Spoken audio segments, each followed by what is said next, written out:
Welcome to the de Havilland Aircraft Museum.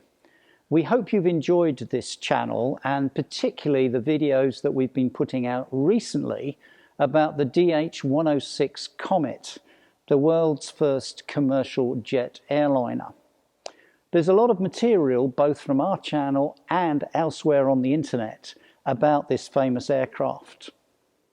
But as we went through this material, we noticed there were a couple of unusual aspects to the Comet that we hadn't actually covered. A lot of this material is available on the internet, but here we've got 7 things that you may not know about the famous DH.106 Comet. Number 1, as part of the original design studies, they were originally looking at a tailless design. This is the DH.108 Swallow. It was used as a design study to look at the possibility of building a tailless aircraft. In the end, the Comet was built with a conventional tail. But what might it have looked like if it had followed the design of the Swallow? Number 2, in order to develop the design, they made use of the Horsa glider. The de Havilland engineers were very keen to make sure that the Comet cockpit was going to work well, that they were going to get the visibility that was needed, that the controls were set up correctly. In order to emulate that, they crafted a Comet Nose onto a Horsa glider in order to test it.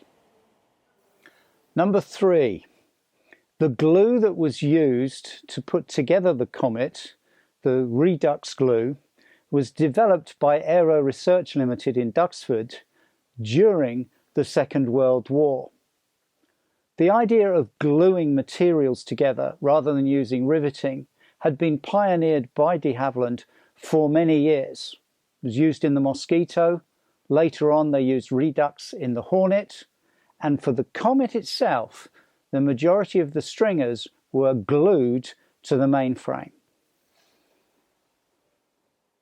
Number 4, the design of the Comet Nose was used in the Caravelle. A lot of people who come to the museum notice the Air France logo and occasionally say that this Comet Nose is in fact the Caravelle. It's an understandable mistake because the Caravelle was nothing more than a licensed design of the Comet Nose. Number 5. De Havilland not only built the airframe of the Comet, but they also used their own engines, the de Havilland Ghost engines, to power the Mark I version of the Comet. Number 6.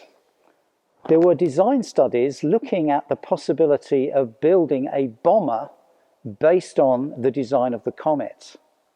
The requirement at the time was to produce a bomber design that could be put into production quickly if the so-called V-bombers did not become available in time.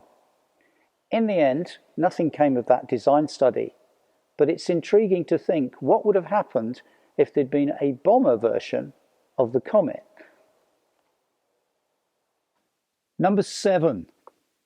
If you wanted to buy a ticket to go on the Comet return to Johannesburg, it would cost you nearly the price of a new car.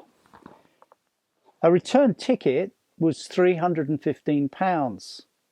In context, if you wanted to buy a Ford Anglia, that was £511. The average weekly wage was only just over £7 a week. This was not package travel. You needed the money to afford the tickets, particularly if you're going first class. We hope you've enjoyed this video. The DH.106 Comet is a fascinating aircraft and its contribution to the aviation industry can't be overstated in my opinion. If you've got any comments, please make them in the comments section below. Please like and subscribe this video and do come along to the de Havilland Aircraft Museum in London Colney, where you can see not only this Comet 1 and the other artifacts relating to it, but other de Havilland aircraft, including our Mosquitos. See you at the museum.